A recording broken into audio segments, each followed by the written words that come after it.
They're looking for someone from the city of Las Vegas. And they usually have a telephone conference at least once a quarter sometimes. And they're involved with this public history convention. Okay. It's a public history conference. Yes. Yeah. All right, I appreciate that.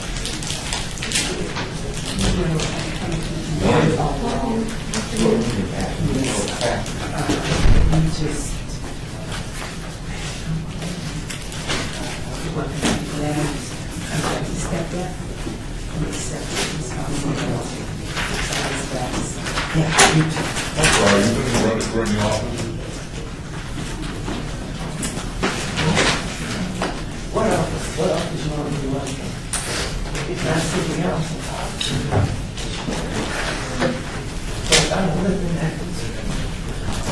But our friend, So I gave you the minutes. I Maybe just not. need to sign them if If it's a right. Well, that was it. Aren't you gonna appoint somebody to? Let's have it there. I can't remember Williams until I heard that Central Career was interested. He is angry. But he wants to stay career. But he wants to run from there also. well, they got two choices. They can put in the I think that's what they should. or they can put in somebody that says, I may want to run for office. There are two people who already said that. My first appearance, they said, oh, that's why I hope that's not only welcome, that's not Katie Duncan. Yes. I'm not sure. We have the list.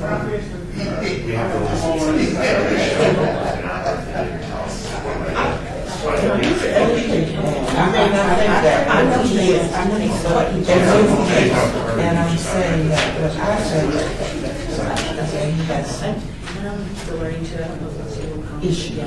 Okay, I think he has issues. He, at one time, he was very, but right now, I think, he's a little older, he's on my age. So I think, And that usually comes from the. I think he has. When I hear him, when I hear him speak, I better tell her. Oh, yeah. I better tell her how much I appreciate it. I will let her know. Those things just really do make a difference, little things. Yeah. I did see, No. he was earlier, he said his name. So I have, Oh, really? I'm sure he doesn't want to sit at the table anyways. Make him sit over there. Thompson. Tyrone Thompson, very smart. Right, and a very strong assemblyman, but I don't think he's interested. He said he doesn't live in that district. What did you say your live? I think he lives, he lives around in there somewhere. I think, but you know, and you can't be, I imagine they can appoint anybody if that's what they want to do. But in order to run, you have to live in that district. Are you here to approve? Yeah, I'm going to speak at the second public forum. Go right ahead. So what do I need? You can take this if you like. What will happen, you're going to speak during that second public? Is it pertaining to what's on the agenda? Okay, but see, I feel that. No. Okay, so you'll wait until I show you. Okay, right, that's all right. You have the speaker's card? You know, we don't need one. What you'll do is you'll just have a seat in the gallery here. And when they call you up, just feel free. I'm sorry, I had it when you are. Jeff Albert. Nice to meet you, Mr. Albert. Just feel free to come right up here to us. We always try to keep this table open for the public. You can have a seat here. We ask you to come up and sit because we have obviously recording. And we want to be able to hear you. Microphone's on, right? Yeah, well, it is recording now, but I have to turn on a little bit early to warm it up, so it gets cut off. Thank you. Hello. How long does your meeting usually last? And that's what they're looking for. And that's, to me, Hi, how's everybody?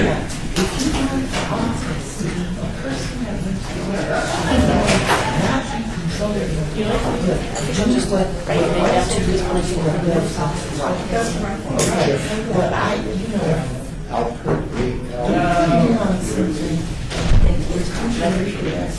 We have to state our address and all that. You know, you can just come identify your, I don't believe you have to identify your person, but the chair will let you know. Okay. State your name and what you're from. How many are on the commission? I think total we have, let's see, I will listen to whatever you say. 12 people, and there'll be 11 that I know of. I only know one person who's not going to be here today. I'm going 10 out of the 11, and then you have what staff. I think is right. They have one here, You have staff. staff. Mr. Bankston is here. Legal and- Yes, we have Mr. Floyd here, and that's city clerk. You're the city clerk. Well, I'm not the city clerk, I'm the deputy city clerk. Deputy city clerk. Okay. One of your job duties is That's to right. be here. I just record the minutes. I'm also from in- North Las Vegas. I did. You get a lot more done in I do a lot there. the Commission on It's always nice Municipal when we Affairs start public comment is because like it's nice to that know in people. the sense It was a hobby of you mine. sort of evangelize stuff in the library and they all talk about Is there a lot in that? but it's just so A lot to write about, open and everybody Nobody's ever done it. And then again, I'm thinking about writing a book. And that's what democracy is. I'm glad I'm excited to hear your work today. Yep. Thank you for giving me a name, I appreciate it. Okay. I may not agree with what you do, but you have to understand, it's democracy. So the majority is going to rule. Not you. except if we have electoral college. That's How you feeling, Jack? I'm all better now, I think, Okay. finally. sick too. I know, last 2 weeks I've Oh, I been had it too. so under, and today's the first day I woke Like a up flu or a feeling cold or just? my head, it's all in the head, it's raining down my throat, coughing and hacking. Can't sleep, 2 weeks of no sleep. Last night was the first real full night's sleep I've had. Yeah, I want to make a formal announcement, I want to be running for vice chair. Vice chair. What? He's running for vice chair. Understand? I'm chairman limited for chair. Oh, Do we have elections? yeah, okay, He's running for vice chair. okay. I have She's running for a chair. platform that's several pages long. All right. I'm sorry I shouldn't get a chance to review it. I am offering some compensation. Pencils. Pencils, you get number 2 pencil. Really, you turn on it again? Yeah, Bottle of water. Okay. 2 terms. All right. That's a 2-year term one.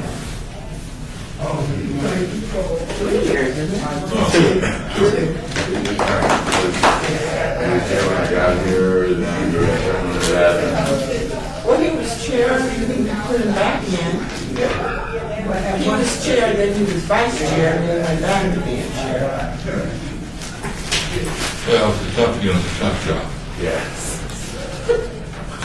Somebody's got to do it. Where's everybody? They might be having troubles getting parking. Parking, yes. So we might want to start a little bit late. I looked at We're having a press conference for all the employees right now that goes on for 3 days in January. We do what they call values conference where we get to go and basically have like our own conference.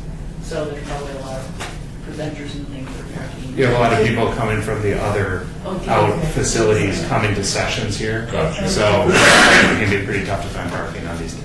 Well, that is a real waste of time listening to employees. I mean, what are you going to get out of that? No, it's speakers who come in, national speakers come in and They're training us here, Carlo. You want that. You want us to be trained and keep current. You're on groundwater, that was really interesting, actually. He sat on the board. The difference between wastewater and stormwater. And he also sat. For some reason, I had in my hand that the stormwater was also treated. Planning commission. So- in some places it is. It depends on if you have 2 separate systems or not. But not here. He's smart. We don't treat it, Right, because we use the detention basins and and it basically just goes out to like a stormwater. So, But a lot of cities were built there was 2 of to them. just both of them. push the stormwater into the sewer system, so they were paying double essentially what they should be to treat it, and having to build more treatment facilities. And so it's, a lot of cities have had to try to go back and retrofit to go the other way to separate that. And it's not easy, and it's not cheap either. Sheriff office. but is there also benefit of treating both of them? You shouldn't have to treat stormwater. You should be able to handle that either on-site or with its own separate system. Because the cost of building another facility to treat it is exponential. So. Well, are you suggesting that stormwater doesn't have to be treated? No, it doesn't. With all the crap that goes through it? Now, if you manage it properly, what you do is you take it someplace, you let it kind of sit and soak in, and then the ground is the filter and it moves into the water right out. Yeah, I'm looking at two. So if you put stormwater into a pond and let it soak in, Okay. it treats itself. It's treatment, but it's natural treatment. Yeah. Well, you're six. So we need 7 to do anything. So is he basically the counterpart to Steve Gershman?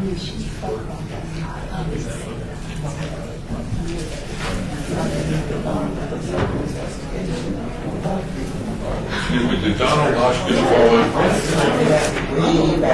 We never heard from him this month, but he was able to come out.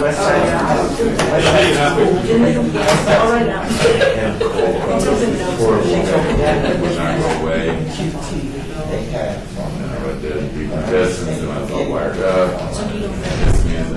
Oh, yeah. I go drowsy and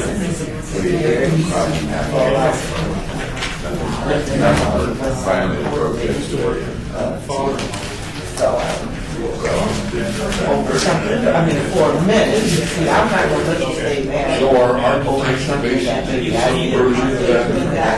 Yeah, today. They kind of back down. I'll come back in and say, okay, that's, people have to do this, so. Well, I can't accept that it does flow out though. Right. It may move from one pond to the next kind of thing, so sediment and things drop out of it or filters, and then it eventually dumps it. I'm not sure exactly what downstream necessarily happens there. Well, if you can, Well, then there's so many interesting things in the federal government, I think, yes.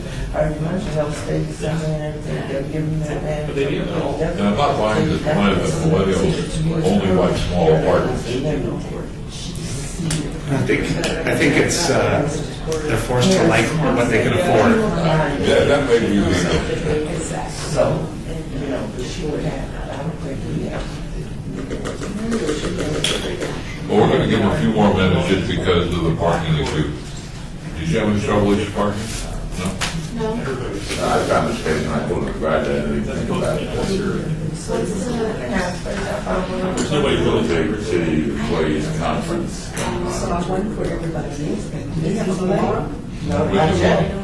We need one more to take action. 6. We have enough to start the meeting, but we can't vote on it. Everybody says to me, why do you wanna start a meeting that you can't do anyways? Especially because the first two. If you knew somebody was on their way, I guess you could sort of get, yeah. It's a district court. So there's Well, Richard generally is always a few minutes late, not just this court. but Colleen's usually on time, Bob. And nobody called in other than Patrick. Right. Patrick was the only one who said he couldn't make it.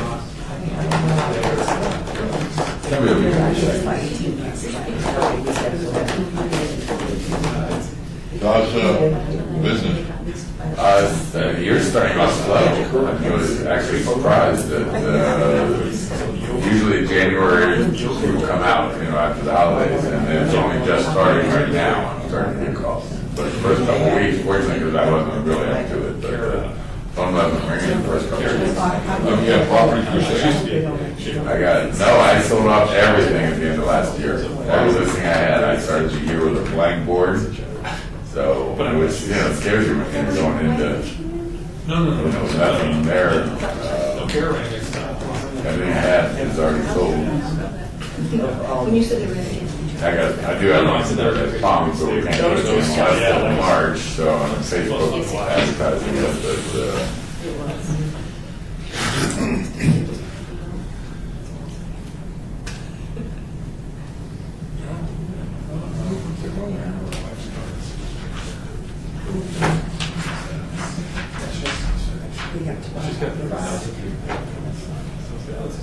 I do have 3 buyers under 200,000 that want to live in general area, and there is nothing to zone.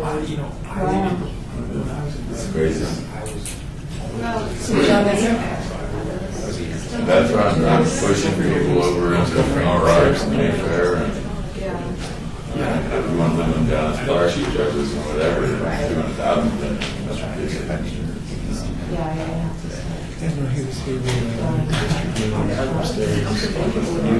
Welcome. Oh, yeah, all right. Sang that I'll guy. tell you, parking is. On the roof. Yeah, really. I'd like to call to order the City of Las Vegas Historic Preservation Commission for its meeting on January 24th, 2018. Please call the roll. Chair Stovall, Here. Vice Chair White. Here. Commissioner Clay. Excused. Commissioner Bellis. Excused. Commissioner Levine. Here. Commissioner McMillan Arnold. Present. Commissioner Beck. Here. Commissioner Hotchkiss. Excused. Commissioner Sparrows. Excused. Commissioner Cosgrove. Excused. Commissioner Laramie. Here. Commissioner Bankston. Here. Thank you. Yeah, report. Okay, thank you. Item number 2, regarding the compliance with the open meeting law. Has this meeting been properly posted? Yes. Thank you. Item 3, public comment during this portion of the agenda must be limited to matters on the agenda for action. If you wish to be heard, please come to the microphone and give your name for the record. The amount of discussion as well as the amount of time any single speaker is allowed may be limited. The public is also welcome to make any comments as each item is being heard by the board. Would anybody like to speak at this time? Okay, then move on to item 4, possible action to approve the final minutes by reference of the regular meeting of December the 13th, 2017. Does everybody have a chance to review the minutes? If so, look for a motion. So moved. We have a motion to approve. Yes. We have a second. Second. Further discussion? General public? Hearing none, all those in favor say aye. Aye. Those opposed? Motion carries unanimously with the chair voting in favor. Item 5, HPC 72445, discussion for possible action regarding the election of the chairman of the Historic Preservation Commission. The process here is we nominate somebody and vote, or we nominate more than one people and vote in person. Can I So, nominate someone? yes. I'll nominate Clay T. White for chair. All right, do we have any further nominations? Hearing none, all those in favor say aye.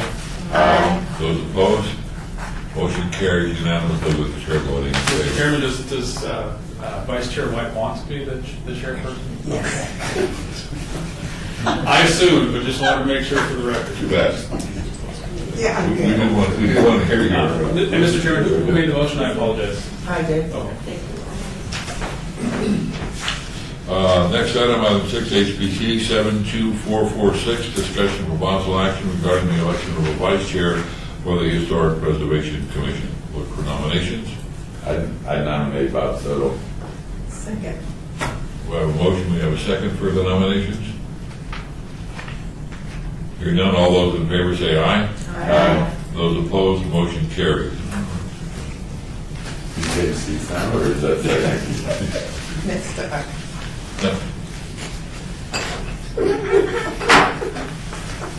Congratulations. So do I actually change now? Or the next time? Well, I think technically it is for this year. This is the first meeting of the year. First meeting of So. this year, All right. So now we'll do item, No, 7. item 7, HPC 72447 is a discussion for possible action regarding a letter to the current and future owners of the Moulin Rouge concerning its historical significance and related concerns for future development. And this is at 840 West Bonanza Road. Paul?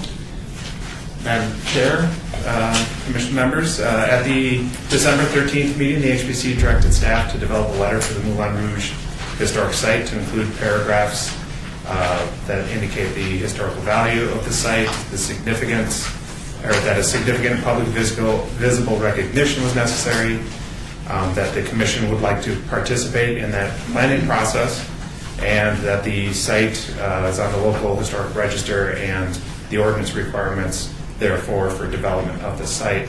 A letter was drafted by staff and was attached to this agenda item for the commission's consideration. So did everyone have a chance to look at the letter? Any comments, any changes you'd like to make, any suggestions? I have a question. The letter said it played a pivotal, role in desegregation of the tourism industry. And it wasn't desegregation of only the tourism industry, it was desegregation of the city of Las Vegas. So I think that should be changed. Are you talking about adding it, like City of Las Vegas and the tourism? Well, I mean, the tourism industry is part of the city of Las Vegas, so I think it should either be changed as desegregation for the city Yes, of I'm Las Vegas. I'm not sure that the tourism industry should be there.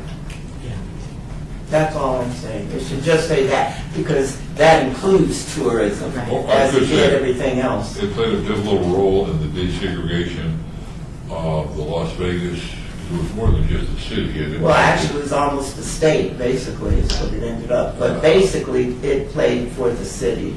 Pivotal role in the desegregation of the city of Las Vegas, including the tourism industry. Why don't we just say the city of Las Las Vegas? Vegas, yeah. I don't understand. Why is the city separated from tourism? Or why is tourism separate from the city? I don't understand. I agree with what you're saying. I think it reads fine if it says the desegregation of the city of Las Vegas. And we know that that includes the Strip, so it's also the county, so I don't know exactly how we want to say You can say that. city and county of Las Vegas. We could just say Las Vegas. I think that- Yeah, we could do that too. So we could just strike the tourism industry, an industry synonymous with, so it just becomes the desegregation of Las Vegas. Any other comments?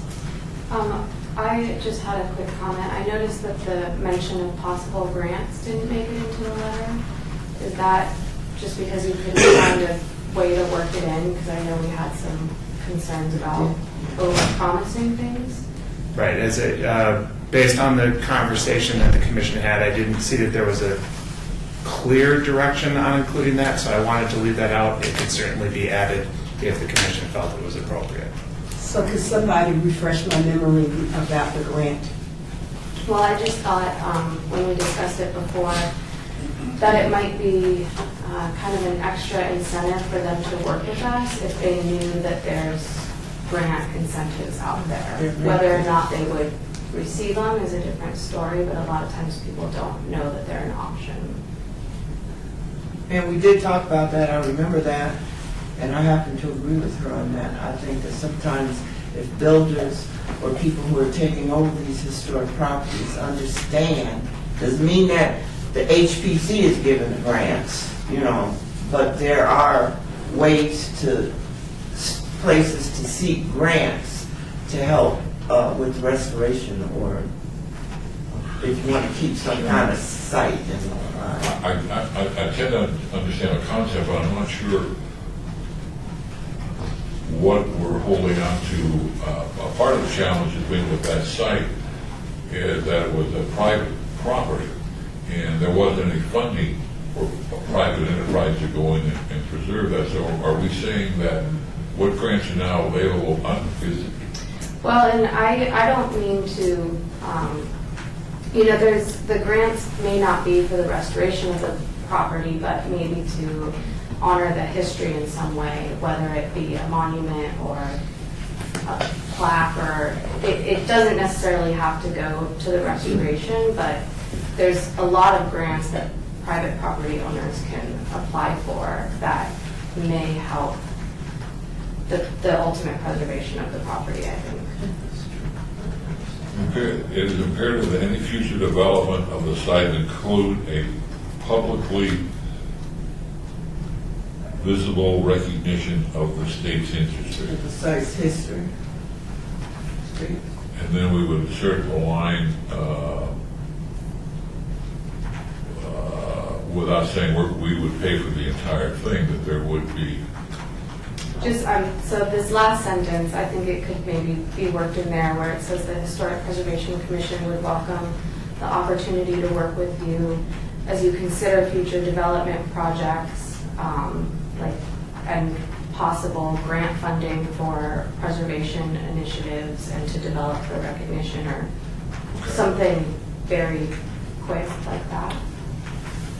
I I think it was left vague that we would endeavor to help obtain any available grants or, you know. Madam Chair, if I could offer, Yes. we could simply amend the last paragraph to say the Historic Preservation Commission would welcome the opportunity to work with you as you consider future development projects to develop the recognition program the site deserves and explore grant funding. Does that say And we're, explore. And explore grant funding. It needs to be left. That way we're not identifying any sources, we're not identifying that we would even help them necessarily. Yes, We might I- help them find sources and apply to them appropriately. I like it that it should be as vague as possible. But we are closing with grants may be available essentially by saying that. I So- like that. I agree with that. I also have a concern, the second paragraph, second last paragraph, second line. I'm not sure what that means. This recognition, Must be equal in scale and scope to the esteem in which the community holds them along route. That's such a broad.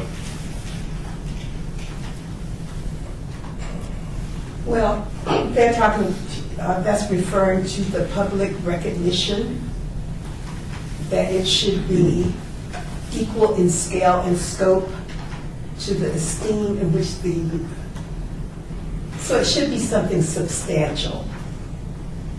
Maybe, Right. maybe the plaque on the sidewalk is not enough. Yeah, I think if we get inserted to the word substantial somewhere, this sounds like we're going to have a series of public meetings to establish what the esteem the community holds. It's imperative that any future development include a publicly visible recognition of the site's history. How about a publicly visible substantial recognition or something? One little- Publicly substantial, how about publicly substantial recognition instead of, oh, but it says visible because the recognition is to be visible.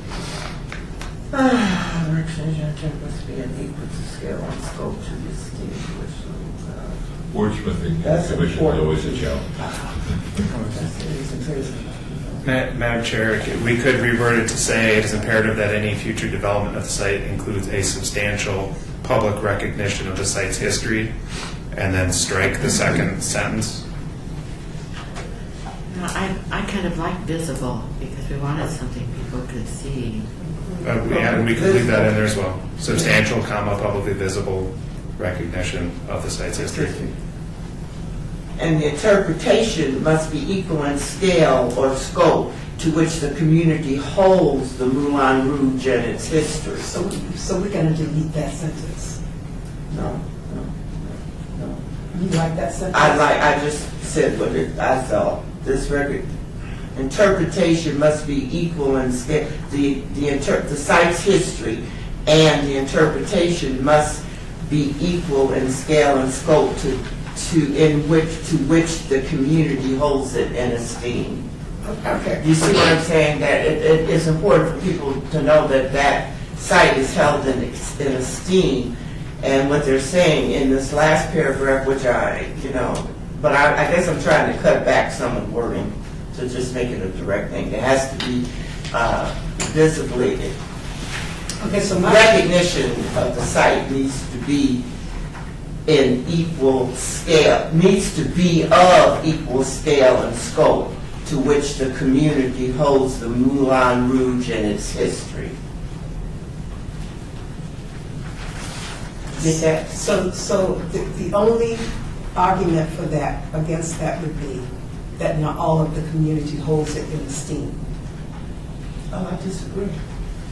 I think anybody who was raised in the city of Las Vegas holds the fact that what took place there in esteem. I'm not talking about the building, I'm just talking about the site, and I know what you mean when you say, because the building is gone, people don't see the site, but I still think that the idea, the Moulin Rouge is held in high esteem, not just in the community, but you have to go all out too.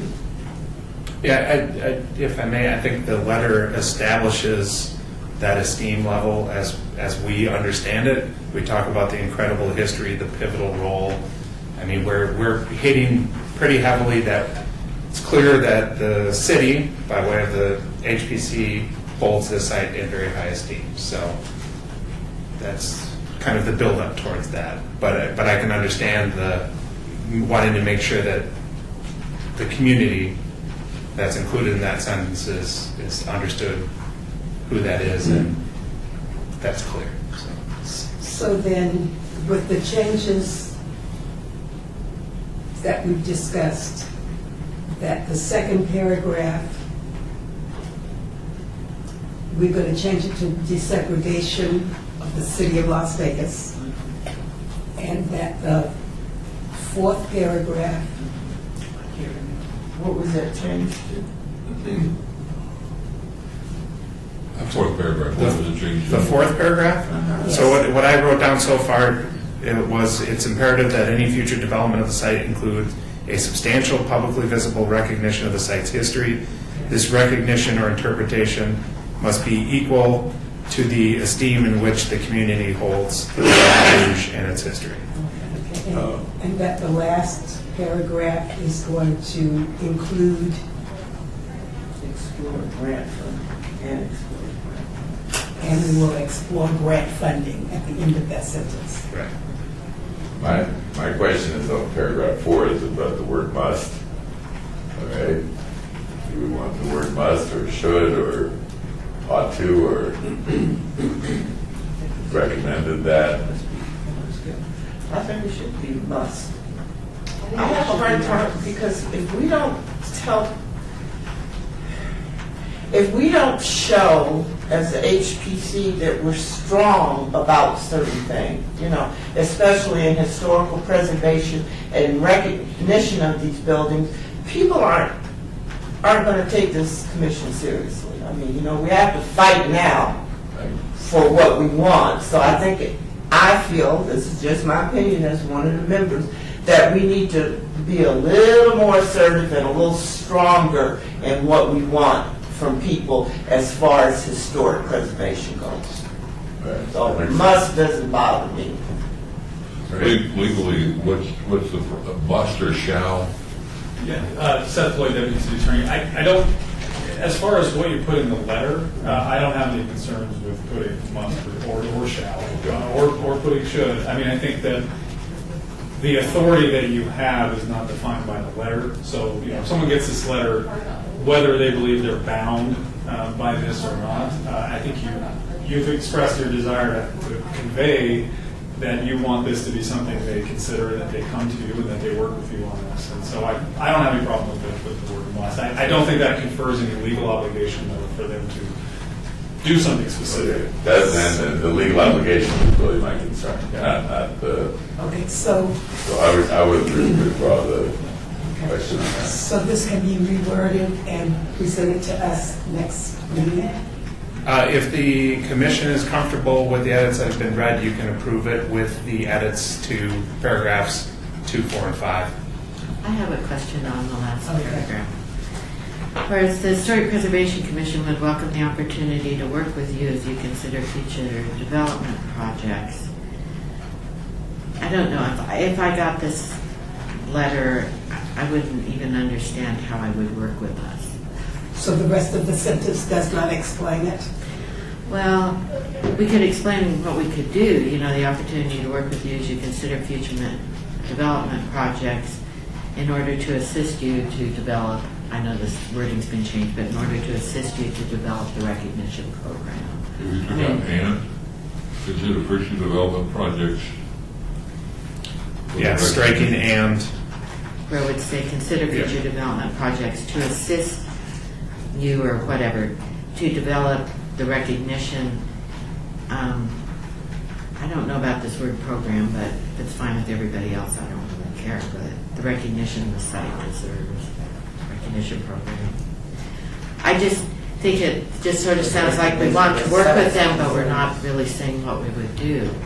But here, if we could just say we'd assist them with this. So do we have the power to do anything Well, that's my question. I thought we, for a privately held piece of property? I have no idea.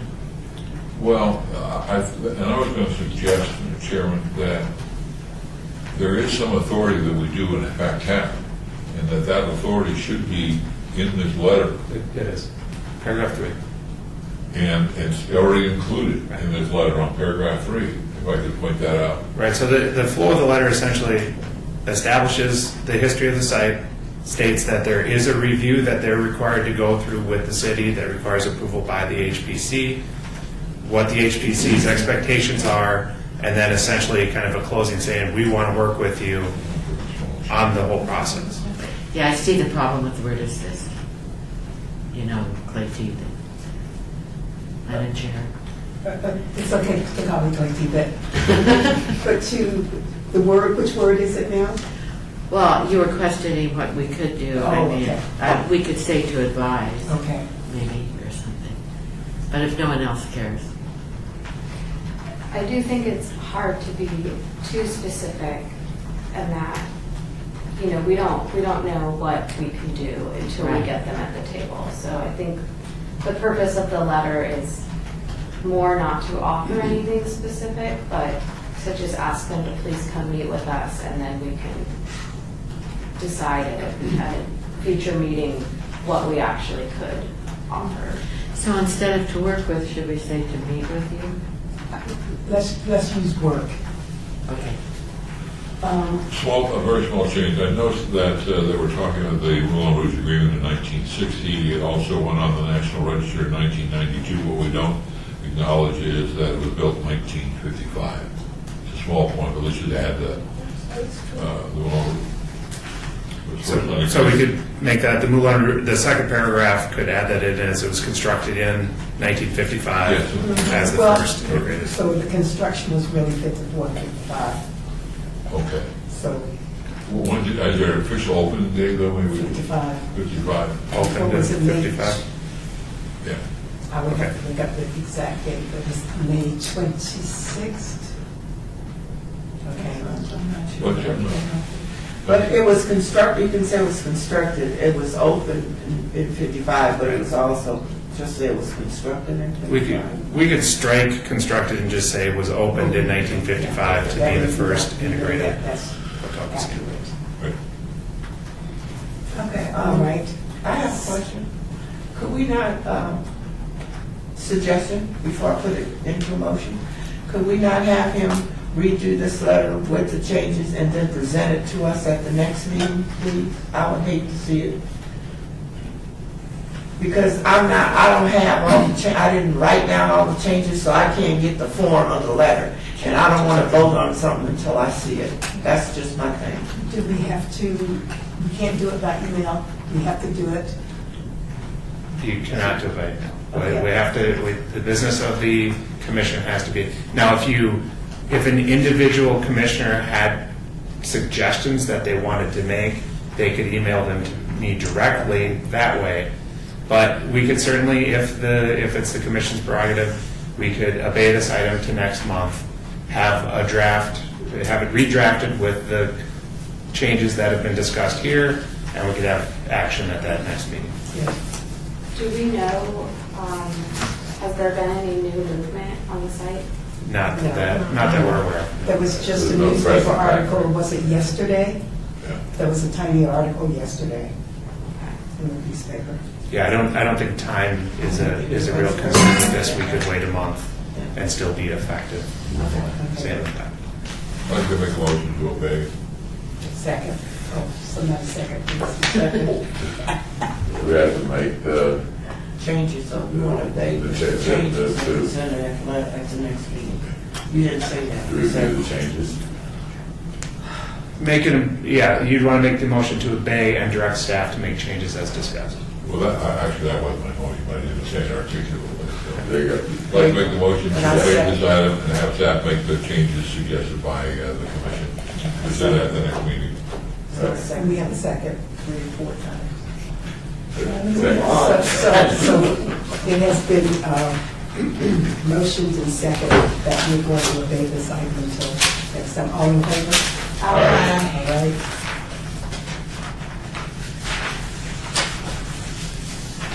Oh, so the next item is our budget item, number 8, discussion for possible action regarding the Historic Preservation Commission's Centennial Legacy budget. So yes, the budget is in here. Yes. So, Madam Chairman, Commissioners, per the First Amendment to the amended and restated memorandum of understanding between the HBC and the Centennial Commission and the City of Las Vegas, this budget must be submitted in conjunction with the annual budget for the Department of Planning for City Council approval. So staff has updated the budget that as previously was brought before the group last month. Our finance person within our department went through all transactions on the account to verify the exact amount that was in the account and to update the budget to reflect not only how much the remaining funds, but also the allocations that have been made, so it can be clear what has been allocated, what has still outstanding payments to be made on it, so forth. The way that the layout has been made now, you'll see, is across the top, you have in your blue line, you have your beginning operating budget. This is the full amount that is in the fund at this time. If you follow to the right, your total operating funds is $85,350. This reflects the amount of funds that have been allocated to projects already. And the right number, the remaining available, is the amount that has not been allocated to any projects and is available for the HPC to allocate throughout the upcoming year. And so is that the $45,240? That's correct. And aren't we sort of under a bit of pressure to spend that? We are not under specific pressure to spend that. One of the questions that the commission had at the last meeting was future allocations from the Centennial Commission. The way that works is it's not an annual allocation. It is an allocation that's made as the Centennial Commission either deems appropriate timing-wise to do so, or as the HPC requests additional funds. So, for example, there is within the budget this year for the Centennial Commission a $100,000 allocation to the HPC that we can go and request when we're prepared to do so. So while the remaining balance available now that hasn't been allocated is $45,000, there is additional funds that the HPC can tap into essentially immediately. So My question then is on the second available balance. It lists commission membership. It lists a series of 35,000, 36, 37. Is that part of the expenditure of the 85, or would that come out of the remaining available 45? that the numbers that you're talking about under the active project list, those are the amounts that have been allocated to those projects. Those equal up to that 85,000, which is shown being subtracted from the pot of money essentially to leave the $45,240 unallocated at this point. So the 35,000 for Las Vegas High School nomination, the 2,000 for Berkeley Square, and the Preserve Action, those are monies that we have to approve and then would come out of the 45? No, those money, so anything that's listed on the active project list has already been removed from the large pot of money. So right now, there's $45,000 available to be allocated to specific projects. Okay, where I got confused is down at the bottom, it says zero. Under which line? So it will be the whole Centennial grant. Okay. Let me walk through the rest of this Okay. for a second before we get to it. So, again, how this is laid out, under that first line that has your operating budget, your operating funds, your remaining available, you have your list per the MOU of projects that the HPC can do with the Centennial Commission money. So those are the kind of the pots that money can be allocated to for projects. We've left it so there's no specific dollar allocations to each of these lines, so that there's the ultimate flexibility of the HPC to move money to the pot that needs to, essentially. So if you had a $45,000 project in mind, you would just put it right towards that and you move forward. The next grouping is the active project list. This is the projects that the HPC has allocated money to. So once it's been allocated, we basically pull it out of that pot so you know exactly how much is remaining. The other two lines on there are amounts that have been paid out under that allocation already. So is that the red? Yes, that's correct. Okay. Or wait, I'm sorry. Yeah. Yes. Okay. Right, those are all essentially showing that there hasn't been anything paid out to those specific things in this year. So the full $25,000, for example, is available for the small grant renewal. Then your available balance is to the right, showing how much funds are available. So what you're saying then for Berkeley Square, there's $2,400 still available? Correct. Okay, then for Las Vegas High School nomination update, there's $35,000 available because we haven't Because we haven't started. made that nomination or started that process. Correct. Okay, for element master plan and commissioner training, there is nothing available. We didn't allocate any funds because we wanted to No leave that up to the problem. I got commission to you. decide. And as far as the HP element of the master plan is concerned, that is something that we will need to allocate funds towards to do.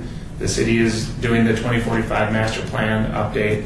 That project should be kicking off in the next 12 to 18 months, maybe even less.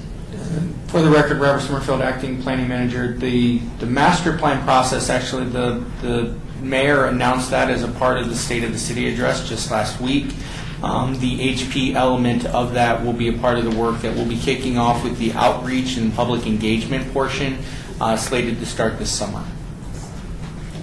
What role would this commission play in that? So again, the commission would play an advisory role. So as a part of the budget for both HPC as well as my own project budget, we are looking at doing a much more enhanced historic preservation element. Historic preservation element is one of the requirements of NRS because of the county's population and the city's population. And so we're trying to do a more enhanced version of that than we've ever done before. And so we're allocating some money from our general budget in planning, as well as we're going to make an ask of the HPC Centennial Commission to fund getting a consultant completely separate from the master plan consultant to specifically address the historic preservation element that's required. So you guys would act as an advisory board. You would help in the selection process for the consultant. We'd be bringing that back as a part of the funding mechanism for that sub-consultant on the master plan project. You would have input on the selection process and the normal things whenever we get a contract or consultant under HBC money. One of the questions is, do you have a guess on the amount that you may be asking? Because we look at the budget. We don't right at this time, and I think one of the things the commission needs to do is look at these, look at this list, and also, as I said, put in the staff report, there were projects that were removed off of the list because there was no money allocated to them. So I want to go through that list to make sure if there's any that the commission wants to allocate funds to, we have those on the list first. And then the HP element could wait until we receive the other $100,000 allocation from the Centennial Commission. Because that way we also are bringing we can go to the Centennial Commission and say, look, we've allocated all these funds. So now we're ready for that other 100,000. We already have a project for it, so. Would that in general be the motor court?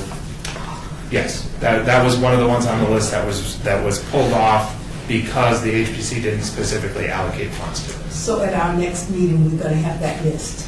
It's actually in your staff report, and we could go through it right now. We actually need the HPC to take action on this budget at this meeting, because it does need to go forward to the city council. So one last question. Up in the upper right-hand corner in the green, it says $45,240 remaining available.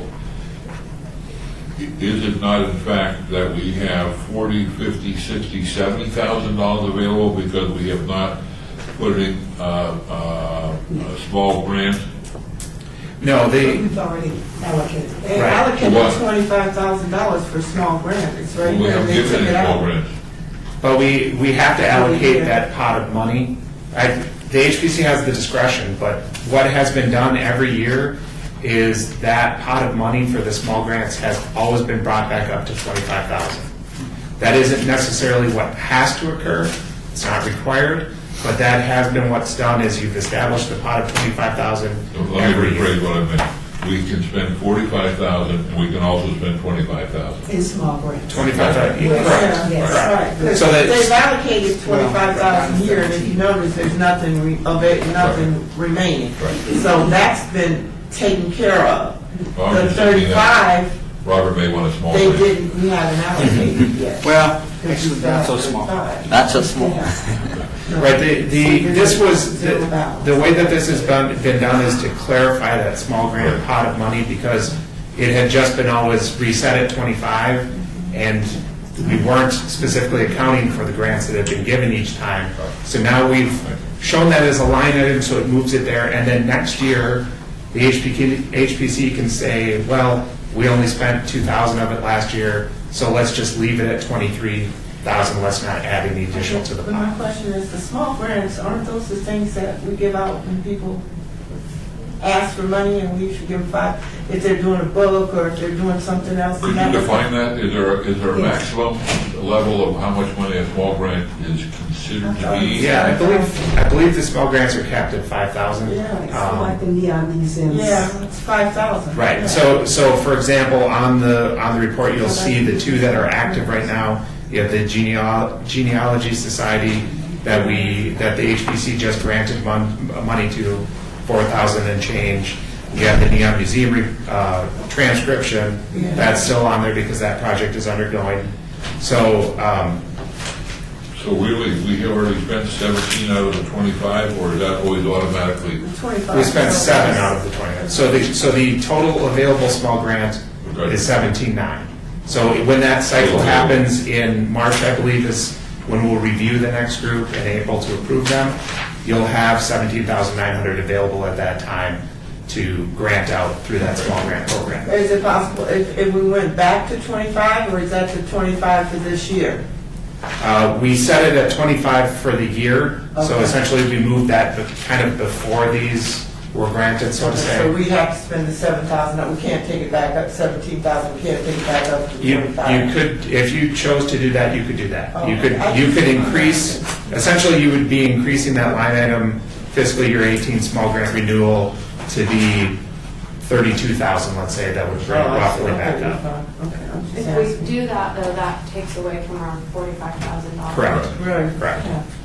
And And then then, again, we still can request the $100,000 that's due us. yeah. And we need it, that's what I'm saying, we're That's a good sitting here, point. there's money, you guys see money being gone, but you forget there's still $100,000 there sitting to the side to reestablish our budget.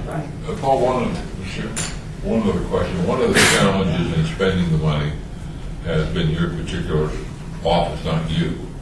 But in the past, that office didn't have the staff to do all the motor court's been around for how long? 2 years. 2 years, and that's Long as I've been because on this committee. there wasn't enough staff to handle more than one project at a time. I'm wondering if that has changed, because we could start saying, we need motor court, we need this, we need all these things done, and then it just sits because there's no staff to do it. Is there a way to put that in perspective for this commission? I think I would probably defer that question to our section manager. Yeah, so, again, Robert Summerfield, Acting Planning Manager.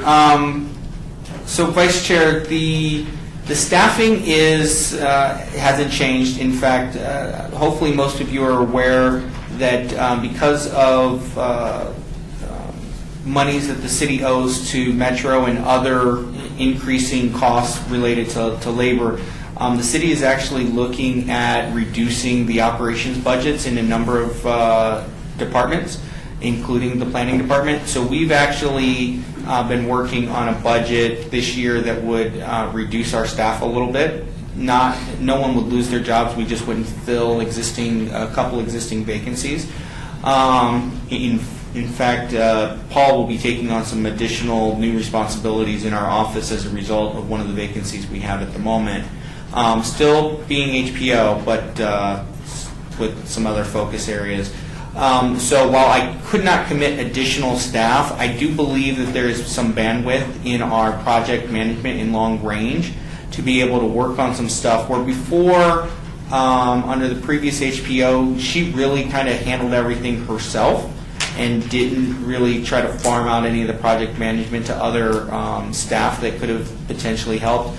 We're kind of changing up that model, and so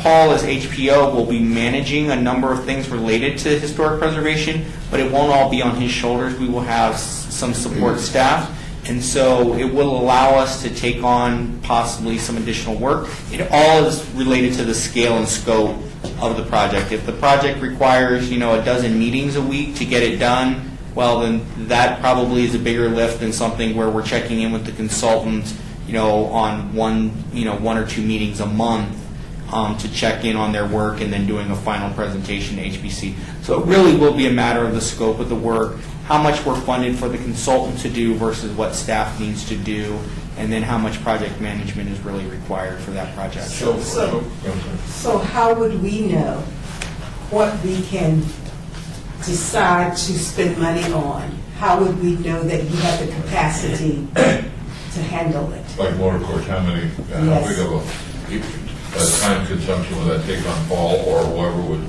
farm it out to, or the high school nomination? I see it as that we put out the RFP, we select somebody, and then they go do the job, and then they bring it back, and I'm not sure what Paul or somebody, what their role in getting the nomination to us is beyond getting it out and hiring somebody. Right, so, and Paul can correct me if I overstate our ability here, but I believe that there's nothing that's currently on the list at the current funding that you've made available that should be problematic for us to oversee. We may have to not put both RFPs out at the same time. We may have to stagger the RFPs. So, because the RFP process is a big lift for us because of the coordination required with purchasing. And it doesn't matter what the value of the contract is, just the RFP process can be a big lift. So while I wouldn't necessarily want to commit that we can hit 2-3 projects from ground running all at once, I think there should not be a problem with us administering over the course of the fiscal year 3 to 4 of these projects, including the high school and including the motor court survey. The motor court survey, provided that it still remains a focus area for this commission, because of some other conversations that are occurring, that's actually escalated in our viewpoint as something that we would really like to get started as well, because there's a lot of interest in what happens on Fremont Street, and potential additional investment there. So we really would like to move that one forward in the very near term versus continuing to hold that one out there. Okay, so actually, I'm sorry. So you would put those on our agenda as you have the personnel to actually do the work? Correct. If you've authorized the projects, we're going to, staff will be committed to get them started in the RFP pipeline so that we can begin the procurement process for getting that consultant. And then as we are getting into the evaluation phase and what have you, or the approval, because if they approve it in the budget, do they have to come back for a separate item to approve us going out for? Do they approve scope of work? I'm not entirely familiar In the how. past, once we approved it, the process Okay.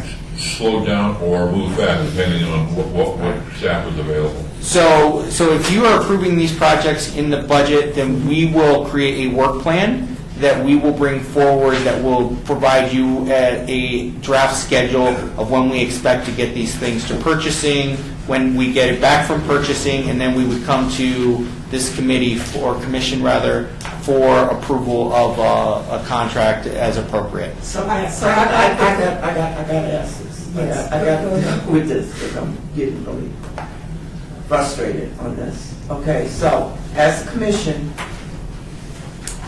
we put out these things that need to be done. And that's your, from then, when we put them to you, it's up to Paul and the planning department to get them done. So I'm confused. If what you're telling me is if we say we would like for the Las Vegas High School thing to take place, nomination to take place, and what you're telling me is if we say, if the board agrees and says that we want this to take place, are you saying that, okay, well, yeah, y'all want it to take place, but we're not going to do it just because y'all want it done? See, I'm breaking it down to everyday language. So, is that what you're telling us? No, ma'am. Okay. No. So, and again, I can't speak to all the past practice with this because I'll be honest, I'm not entirely sure 100%.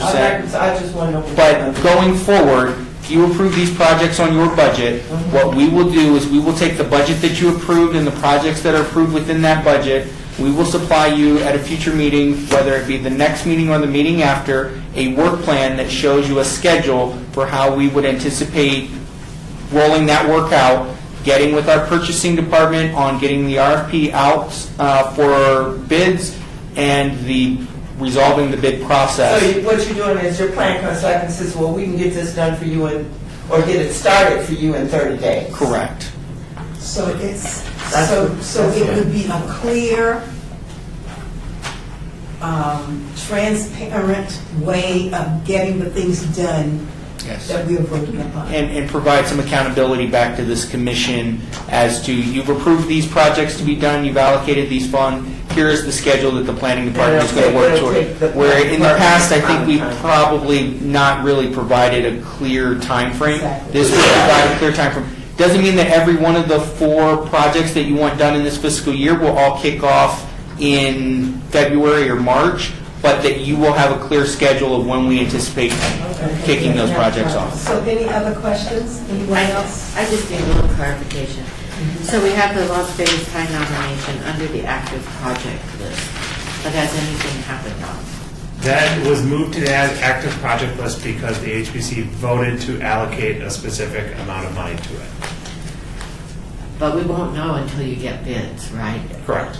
Where it falls out, actually. Correct, Until yeah. they present us with a schedule. Right. If we Well, go out for bids for that and it comes in below or higher, we would have to adjust that allocation. We would come back to you and say, here's the situation, and it came in higher, let's say, so we'll need you to allocate an additional $5,000 out of your budget to it and get action by the HPC. One other question, Paul, did I hear you say that we have a list of the projects here with us? Yeah, in the third paragraph of the staff report, there's essentially it's a list of the ones that were removed from the list. Previously, what had been done, we just apparently started putting items under the list without an actual allocation of funds to them. It was kind of an idea list of what to do next, and that's why we want to move to a more, you specifically allocate funds, and it's clear direction to us, we can start to implement that. I'd like to move to the consent chair. I'd like to move I'd like to just ask a question really quick. So on this project list, because I'm still fairly new, can you explain what the request was with the conservation ordinance and the adaptive reuse ordinance? Because I don't know what those are referring to. I am not familiar with why those were added to the list. Anybody on the commission? Didn't we do some work on the ordinances to change them, to give us a better position? The commission did some Sure. subcommittee work and some motions on demolition review, Yeah. but that wasn't specific to these two items that are on the Okay, can you list. tell me, then, I guess I'm just gonna take up some more time, because I'm just slow today. Can you tell me what the two ordinances reference, please? I mean, No, you a can't. lot of cities have considered and studied whether to adopt conservation ordinances and specific adaptive reuse ordinances. I can't say why it I was see. added to the Okay, list okay. specifically. Because we're gonna consider reuse. Right. These These, aren't existing ordinances, these were our ordinances at some point we wanted to explore adopting. correct. At some point, they were added to the list as a potential future project to develop those ordinances. Commissioner, if I could address that, I never heard of these two. I can't remember these coming up for our discussion. I suspect that maybe these were on Courtney's list, but they never came before us, because the closest we got was the demolition. We started with the demolition, but I do remember a conversation, because we got paperwork on adaptive reuse and conservation. So we got a whole bunch of paperwork on that. But that's as far as, there was And no that's as far as we're going, but the idea was to come up with something to give us a stronger position in referencing conservation and referencing mainly adaptive reuse. That's what we were trying to increase this board's, and this is all this takes me back to, is what these were for, to try to build us a little stronger position than what we actually have now, coming to the meetings every month. And Mr. Chair, I back up Commissioner Arnold, and Jack. I participated in that process. And Courtney gave us like a menu of different things that were going on around the country. And I'm familiar professionally with adaptive reuse. It might be a possible inroad so that we aren't put in a predicament when we try and save some of these historic sites where the city has an ordinance actually in place that they can run some of these buildings through, and there can be some incentives for the developer to maybe get some relief on fees or relief on new code changes to actually preserve the historic structure. It's good stuff, and we didn't talk about it in detail, but in light of some of the things that have happened to us in the past, I want to commend staff for putting it on the list, and I think it might be a way that we can kind of get a little more clout with trying to do some of this work. Big envelope that the demolition was. Yeah, that's right, Jack. Got to any other. Yep. yeah, we didn't get to any other segments. Yeah, We and did get to the demolition. I think the intention, as was said, is to build a stronger Right. program for preservation in the city. And Yep. I think the way that we're currently looking at that is more survey, the HP element of the master plan, the preservation element of the master plan, and having that be a robust foundation to build off of, so that when we start considering adaptive reuse, maybe a conservation program, we have a better foundation to move forward with.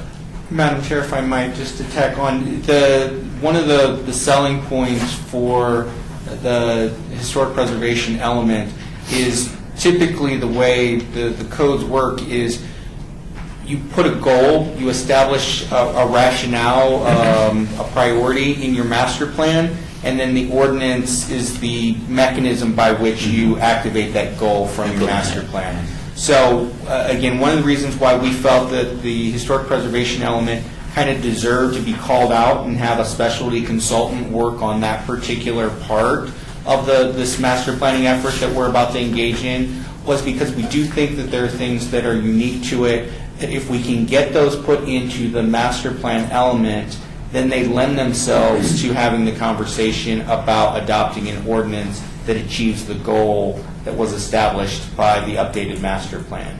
Not to say that there aren't components in the current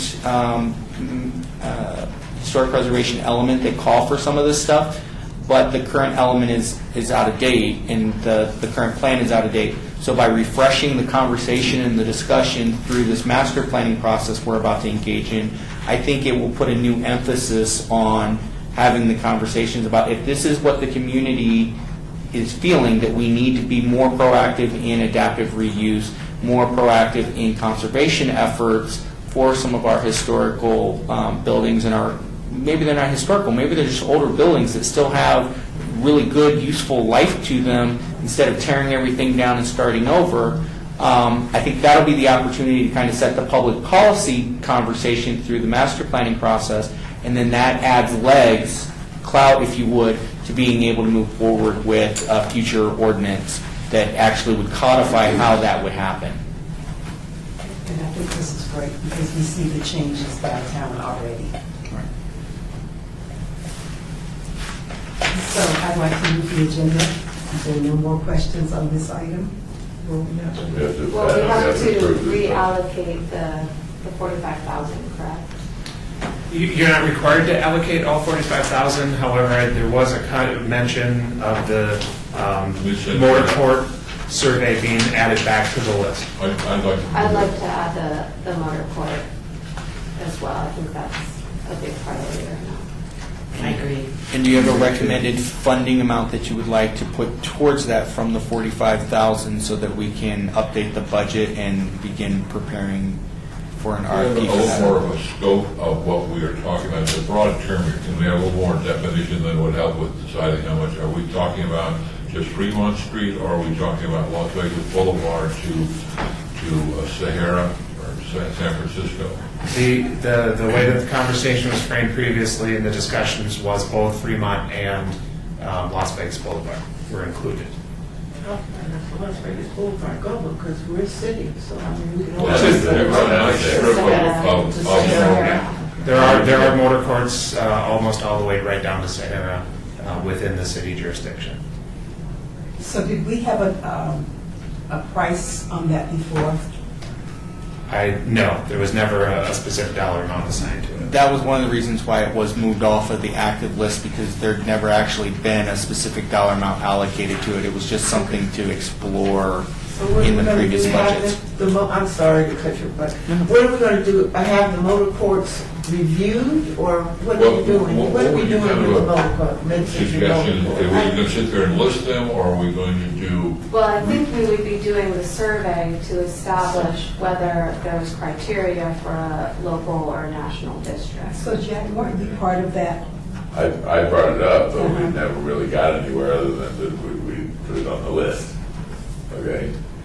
So it would be the historic architectural survey, and then once we have the results of that, we still would need some probably property owner approval to designate anything, but we would at least know whether they were eligible for a district designation Okay, if they were eligible for or individual historic, designations. for historic, Registered nomination. registered Yeah. Either nomination. city or state or national. federal. Okay, and we're talking about motor courts. What about the Las Vegas High School thing? Did we get that done? We have the money allocated to that. Okay. I would think But that, that money's just sitting there on hold right now, that 45,000. It doesn't have to be allocated, it doesn't go away if we say, okay, we approved this budget with the 45, that it's still there as money that can be spent in the future or allocated in the future. But we Right. don't, but Done. we don't allocate money to the motor court, it's not going to get done. It won't go in the schedule if I don't have a budget specifically for it, and it means additional process, because then once we do figure out that, hey, we do want to move forward with it and we want to allocate, we have to come back, you have to approve an agenda item to allocate a certain amount of the available funds to the Can project. that be done within the scope of this conversation and this budget? That would be yes, this would be Okay, the yeah. appropriate time. If you want us to put it in the schedule and get it working, I do. So are these the surveys that we usually pay about $25,000 for? I believe that's what we were just Yeah. thinking with both segments. I would say, and again, it could come in plus or minus. We do have available funds if it comes in plus, I'm thinking that's short. but I'm thinking 30 is probably more appropriate as a baseline, or 35. Different than the high school. High school is specific. There's the buildings, there's the place. Yeah. where in the motor course, you got all the way up Fremont Street, you gotta go north, and you gotta go south on Las Vegas Boulevard. So are we just going to allocate the $42,000? You could do that. You could allocate the remaining balance, if you liked, to that project. We will go out for the RFP, and then when we have a dollar amount back, Yes. we would report on, okay, the bids came in, and we have a contractor that they can do it for 35, or whatever they come back at, or they could come back in at the full 45 that you have available, if that's what you wanted to do, if this was that big of a priority for you. Take the whole budget, and when we went out for the high school, if they came back and the minimum bid was 37, we don't have any money. Well, we have $100,000 that we could ask for from Centennial Commission immediately. Madam Chairman, members of the commission, another thing coming up on agenda item 9 is discussion of training opportunities for Right. sending some commissioners to train. So I think that it would be appropriate to reserve some funds for that, and we would want to talk about that in this conversation, set that aside. Considering that we are going to receive another $100,000 from the Centennial Commission, I think we're comfortable setting that motor court survey at 30,000, and then finding out the more appropriate number, using that $100,000 to balance things out. As long as we have an appropriate amount allocated, we can proceed. So let's do that. Let's set it at 30,000, knowing that we can, if there is a balance, that we have that covered. But right now, because we have other things that we want to vote on, We need to make that as a separate motion. somebody please. Does that require a motion? Does it? Yes. I guess I would like to do it at 35, that's leaving a $10,000 balance off of 45, am I not correct? That's leaving $10,000 in the budget. When does the 100,000 become available? It's basically upon request at this point. Okay. But we have to submit our budget, so that's why if it feels like we're pressing you to make a decision, we kind of are pressing you to make a decision today on what's currently in the bank account, if you would. And so, because we've got to supply this as a part of our draft budget for the department. So my suggestion is that we allocate the $30,000. So And that leaves us with, then we have to spend the other 15.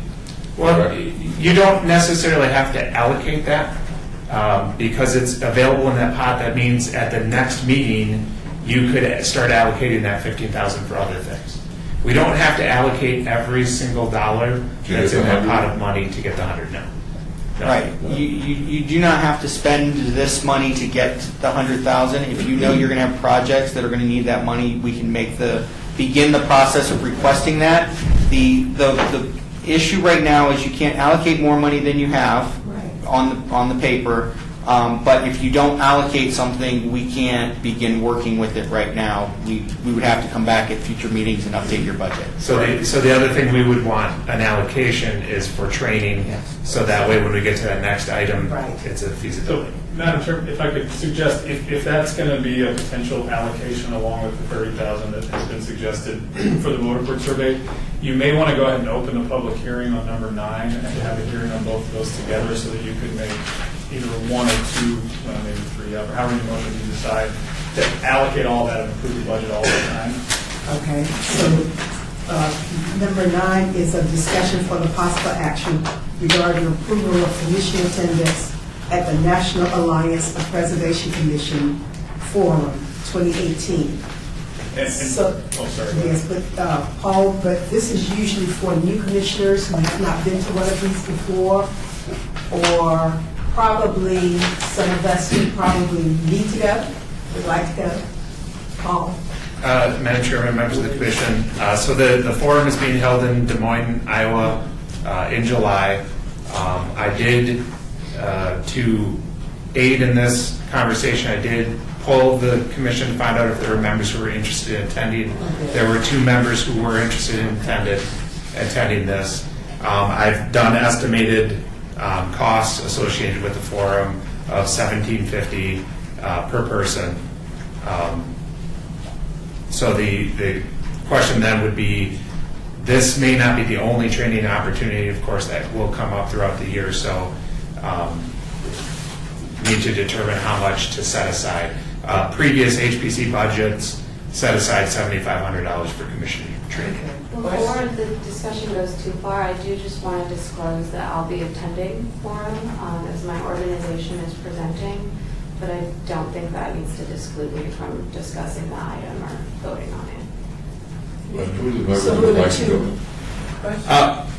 go? The two who indicated interest in going were Commissioner Laramie, and I apologize, I don't have who the other person was who said that they wanted to go. Was a member of this group? It was a member of this group, yes. I do not recall which What commissioner. does that include? Does that include airfare, hotel, food, and all that stuff? Airfare, some shuttle taxi, lodging, Okay. and conference registration. So I noticed that it did not include per diem. No. You're not allowed to do that. No, that has not been the policy. Okay. So two commissioners want to go, so She's already going. You're So an I other think- organization. If the organization presents, then I would have to turn away the funding. We're not sure who the presenter is yet, but if it ends up being me, I would not accept the funding. Well, let's just allocate 7,500. Training. Yes. So I move to allocate $7,500 for.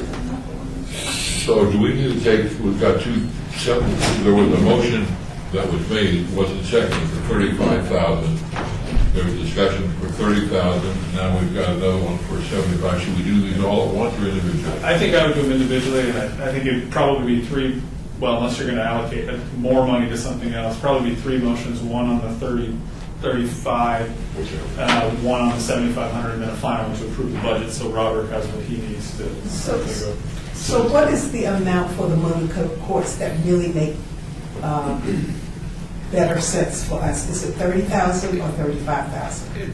So that we could do it in one motion. I would suggest the 35 to err on the side of caution to allocate those funds. And then that will indicate also when we go back to the Centennial Commission that we can show we've allocated all but $3,000 of the remaining balance. So we're talking about 35,000 and the 7,500 for the training. When does FY18 end? June 30th, June 2018. So, okay.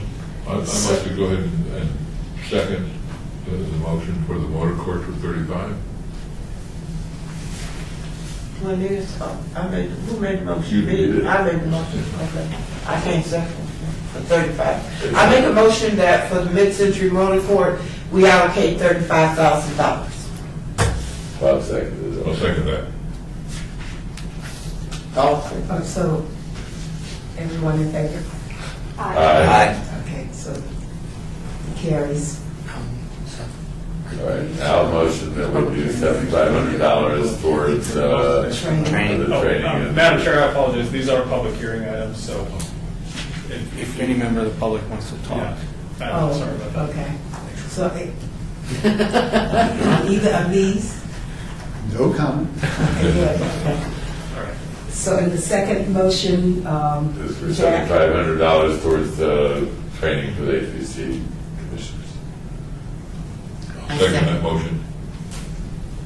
So it's been moved and properly second, $7,500 for training. All in favor? Aye. Carries.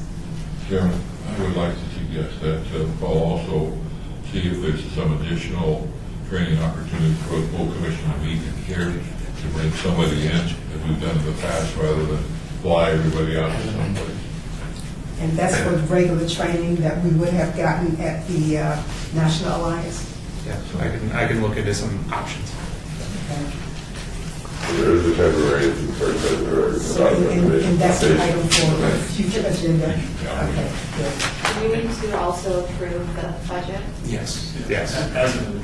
So if we could have a motion to approve the budget as amended, that would be really I awesome. move to approve the budget as amended. I second. So it's been moved and properly second that we approve the budget as amended. All in favor? Aye. Okay, it's approved. So we have So item number 10 is a report by the Department of... Madam Chair, if I may, just on, we do have the agenda item number 9 about Still open. the NAPC. So maybe a motion to authorize up to 2 commissioners to Okay. attend. Now that you've authorized the travel, now we need to approve this. Okay, so the $3,500 we're approving now for the 2 commissioners. So moved. Okay. It's been moved and properly second that we fund 2 commissioners to go to the National Alliance. All in favor? So it carries unanimously. So our last 3 items on the agenda, number 10 is a report by the Department of Planning regarding activities related to the recognition and promotion of historic preservation and archaeology awareness month, May 2018. So this is, Paul, please tell us what we have to do. Madam Chairman, members of the Commission, each May, the Commission celebrates Historic Preservation Archaeology Awareness Month by participating in the El Dorado Parade, a reading of the HPAM proclamations by the current mayor, honoring citizens, organizations, and companies through the HPAM award program. So what's being handed around to you now is the correct criteria for the awards that we have. So that is the criteria for the HPAM awards. I'm not asking for any specific action on that. I really just wanted to open this up for discussion by the commission. If there are other activities, if you wanted to limit any of the activities that are already on the list, just to make sure the commission has an opportunity to plan anything out that they want to participate in before we start getting too close to May. I just can't believe this time again. So we have this in front of us. We can please look at it and consider these so that probably the next time, this is probably going to be an agenda item. You can then Nominate award winners, yes. And as I said, this is really just to start you thinking early, because if there's something that you've always thought that the HBC should be engaging in for this month, yes. let's start to investigate it today rather than in April, because we won't be able to pull it off then. So, They should have our deadline to make approve the nominations. I'll have to look at the calendar exactly when we'll need to do the nominations before we get to the next. I'll report back basically every month now going forward to make sure that we're keeping these things on track, on schedule, and get everything taken care of. Chairman, wondering if we could get all providers So Paul, do you have available a list of previous winners so we have an idea I can pull that together, of the yes. various categories? That might help us to decide. And we don't have to duplicate. Exactly. Yeah. Thank you, Paul. I also have a question. Is there any way that we have anybody for, like, I know it says sports on here for high school and college students. And there has to be somebody for contact at the high school or the college level who are aware of students who are interested in historic preservation or who have taken part or done something. We don't have that. I don't have that knowledge or information. So I was wondering, is there anyone that we could contact so that we would have a vast list of people, you know, especially the young people, for high school and college? Isn't there an event that's coming up? Yeah, Madam Chairman, members of the commission, this segues a little bit into an email I sent out to the whole HBC about the History Day, Nevada History Day. Essentially what the student scholarship is meant to be is a scholarship for someone who participated and won at the state level to potentially go to the national level to compete. So this would be a scholarship specifically tied to that Nevada History Day. So that's actually totally separate from when I sent that out to you, just to see if anyone wanted to volunteer for that. But I think that's something that I can make contact with the organizers of that, determine what we need to do to go through that process to make that award to some worthy student who needs assistance to get to national level. Also, somebody who could that we can contact, so if we can't go through them? Or maybe, we may be wanting to reach out, there might be some college students who are doing historic that want to do some research work or volunteer work or something. Right now, this is a very nationally established program, the History Day program. So it's something for us to easily participate. It's very well organized. And so it's a way for this commission to increase some child's interest and have them go to the national level and, kind of put Nevada history on the map, so it's Okay. And you could probably contact the architectural school at UNLV if you wanted to. So the competition determines who might be appropriate to go, Right. so that we don't really have to look. Right. I mean, we could expand beyond that. Obviously, the HBC can determine what this award is for, so we could certainly go beyond that. But that program, that History Day program, is there, so it's a reliable program that we can tap into. April 14th. April 14th. And if you haven't participated in the past, they always need judges to participate. So. Always. And it's great. I did that in Minnesota every year. It's very interesting. So. They always need help. So please consider this as we get closer and closer to May. Item number 11, HPC 272451, report by the Department of Planning regarding project updates. Madam Chairman, members of the Commission, there were actually no updates made to the project list for this meeting. So it's there for the Commission's review. And as we go forward, we'll continue to review the list, take things off that are no longer appropriate, and make updates as they come up. I just had one Comments or question. questions? Where it says like pending NPF or pending Huntridge Neighborhood Association, we're just waiting for them to get something done? Is that what that means? I wouldn't necessarily pin it totally on them. I would say there is a cooperation between the city, the HPC, and those organizations to move those projects to the next level. I definitely won't say that we're waiting on them necessarily. It may be more we haven't had the opportunity to get on the same page and move forward with the projects. Okay. Chairman, two questions. One is on the second page, start with the one on Route. One, if that can simply just be updated with status. And then certainly, I think that we've taken some action today. That could be our part of our what we fit in that category. And then third, we've got endangered property sites, and we've got the Victory Hotel legitimate. And I'm wondering why we don't have the Huntridge Theater not listed there. And that seems to be another endangered significant, there's probably several others, but seems to be the Huntridge. And it's my understanding that there has been significant communication over the last 6 weeks between the state of Nevada and the Huntridge owners, and I don't know whether the city has been privy to that, but maybe we'll reach out to the SHPO office, so we're kind of in the loop. Madam Chairman, members of the Commission, I will add that to the list and get some updates from SHPO for next month.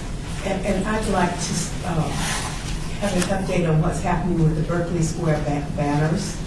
We talked about this a long time ago, and they're still tattered and horrible. They're on here. He changed already. I thought we purchased them. Well, it hasn't been done, so I just want, No problem. So the last item, 72452 is a report by the Department of Planning regarding historical and archaeological resources in the local media. So I'd like to say thanks again for these are always really very helpful. Even though I consider myself a reader of the newspaper, I always miss something, so I appreciate these in the packet. By the way, I saw that recent interview with you at Desert Companion. Yes, thank you so much. Yeah. I have to read it because I haven't had time yet. Oh, what do I do now? First, my last thing, item 13. Discussion regarding topics for future agenda items by the Historic Preservation Commission. Comments made during this portion of the agenda by individual commission members should refer only to proposals for future agenda items, and any discussion shall be limited to whether or not any such proposed items is or within the purview of the commission, and/or whether such proposed items shall be placed on a future agenda. No discussion regarding the substance of any such proposed topic shall occur, and no action shall be taken regarding the proposal. All right, can I, Madam Chairman? Sure. Our friend, the HPC, Brian Paco Alvarez, had put out a survey or a petition a couple weeks ago regarding the Holiday Hotel, which is on Las Vegas Boulevard, just north of Sahara, and the new owners of it, who are notoriously bad at messing things up. And it has one of the biggest monumental, still in place neon signs still there, the Holiday Motel sign. And so we brought up the topic of signage and what I referred to earlier as the big envelope of things, we did demolition and all that. I don't know what our signage ordinances are in Las Vegas. I don't know how we as a commission can go ahead and protect signage or get particular signs into registries and whatever, but I would like to open that up for discussion next month and perhaps get a report back from the staff about what our signage laws are and what we can do about it. Any other items? If we could, It's okay. talk about some training, an actual item on training for the HPC. I don't know if it needs to be an agenda item, but I don't want to see us lose these projects that we've been talking about that aren't line items, that aren't on the budget page any longer, such as, the amendments to Floyd Line Park and our HPM, whatever. I just don't know how we keep those in our sights, and so I was maybe looking at having a discussion, do we still want all of those, or what we want to do, or maybe people want to add to that as just our wish list of things. But I don't want to For lose future- them. Gotcha, okay. They could be lost easily. Any other items?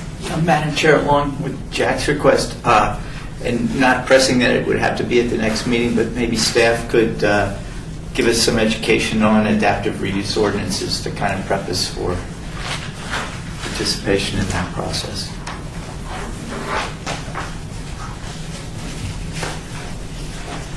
And I don't, are we good for items for next time?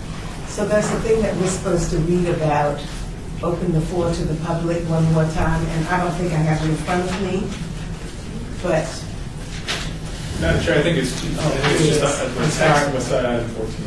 okay, good. Citizen participation. Public comment during this portion of the agenda must be limited to matters within the jurisdiction of the board. No subject shall be acted upon by the board unless that subject is on the agenda and is scheduled for action. If you wish to be heard, give your name for the record. The amount of discussions on any single subject, as well as the amount of time any single speaker is allowed, may be limited. So would you please give your name? Good afternoon, board members and staff. My name is Jeff Alpert. I'm a resident of North Las Vegas. I'm a retired teacher from Los Angeles. I've been living in North Las Vegas for 9 years, and I'm very active in my community. Some of the topics I'm going to discuss today probably will be of interest to you, and it'll tie into what you do as I go further along in my presentation. About 2.5 years ago, getting active in North Las Vegas city affairs, I attended the groundbreaking of Kyle Ranch Historic Park, and I found it very interesting, and that sparked an interest in Nevada history for me, and I did extensive research on the history of Kyle Ranch. I came before this board in December of 2015 to share some of the things I had learned about Kyle Ranch and how it tied into the John S. Park District, as one of the owners of Kyle Ranch was John S. Park, and he built a White House mansion, and when he left his property, he relocated to 700 East Charleston, where he built a virtual duplicate of his mansion. It's no longer there. It burned down in 1982, but it's very close to the Wengert House, which was discussed at that meeting as well in December of 2015. Since then, I have done an additional 2 years of research. I've written 6 articles on Kyle Ranch. I've investigated the early history of North Las Vegas, Tom Williams, who founded our city, as well as the 20 to 25 years that it was known as Vegas Verde before North Las Vegas became incorporated. I've also researched the fire department, and I'm currently researching all the early mayors of North Las Vegas. Like this second public forum here you have at your committee, there's a second public forum at city council meetings. I attend my city council meetings in North Las Vegas, and in the final public forum, they allow you 3 minutes to talk about whatever you want. So about 6-8 months ago, I started talking about historical topics, just to share some of the things I was learning. I was showing them pictures, telling them early history facts, and they found it very interesting. Mayor Lee and some of the other council members go way back in North Las Vegas, so they were actually paying attention and listening, and some people in the audience were actually not looking at their cell phones. So it went over well, and I was contacted by the city, by the mayor, by the city clerk, by the city manager. They wanted me to continue my presentations, but they didn't want me to be limited to 3 minutes. So they recently, about 3 months ago, moved me to the city manager's report. So I'm allowed to go up there and talk 5, 10, 15 minutes. I've made a few presentations. Last week, I discussed for about 15 minutes the history and origins of our North Las Vegas Fire Department. I am considering writing a book. There's no book out there in North Las Vegas's history. I'm in the early stages of considering writing a book. I'm leaning towards self-publication as I continue my research. The city has also approached me about my articles on Kyle Ranch. They have requested that I allow them to put them on the city website. So the city of North Las Vegas's main website will have a historical component soon. I've submitted to them, to the Public Information Officer, all of my articles, along with lots of photos from UNLV, the State Museum. So it's going to be coming up soon, because it's been about 4 months now since I met with them. So any day now, it should start appearing. So I've been dubbed the official historian of North Las Vegas by Mayor Lee and the City Council. They look forward to my presentations. And now the reason why I'm here, you have a website, lasvegasnevada.gov. You have a section called Historical Location Brochures. I would encourage you to review them and update them, because they are out of date. Because John S. Park was involved with Kyle Ranch, involved with the John S. Park District, I looked at the brochure there, and I had also noticed while doing my research at the Flamingo County Library that there was going to be a historical talk on January 4th by Courtney Mooney about the history of Nevada, Southern Nevada's divorce ranches. And because I gained quite a bit of information about Boulderado Ranch, which was on Kyle Ranch in the 40s, I thought maybe I could attend and contribute, but I could not track down Courtney Barnes. On your website, you have her information listed, her phone number. You call up, they never heard of her. So apparently she's separated from her position with the city. I asked the library to help me. They don't know who she is. So I just basically gave up, which was sad. So I'm hoping you can update, look over your brochures and see if there's pertinent information you can put in there.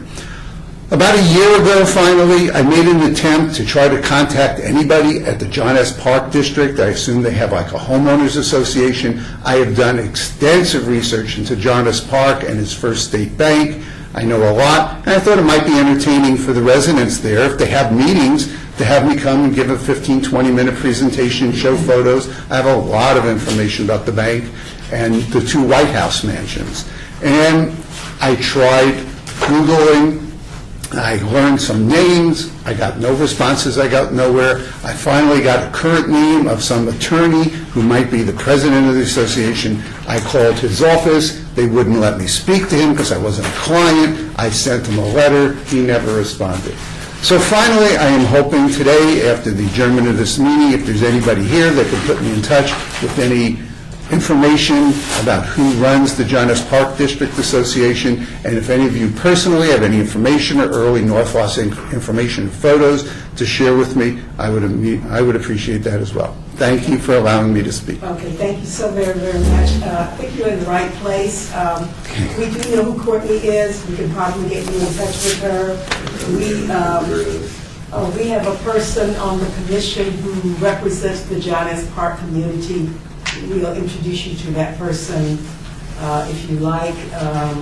I'm sure that we have his email address. Perfect. So thank you so much. We do have the best student of history in the whole state of Nevada. Student is the operative word. Right here on this board. So when it comes to any history that we need on anything in the city of Las Vegas, we have it covered and covered very well. Perfect. We appreciate you coming. Thank you so much, but we do have a way to put you in touch with that attorney who's head of the neighborhood association. Jeff, let me quickly say, I have a cell number and everything. I couldn't agree with you more. There are some wonderful opportunities for improvement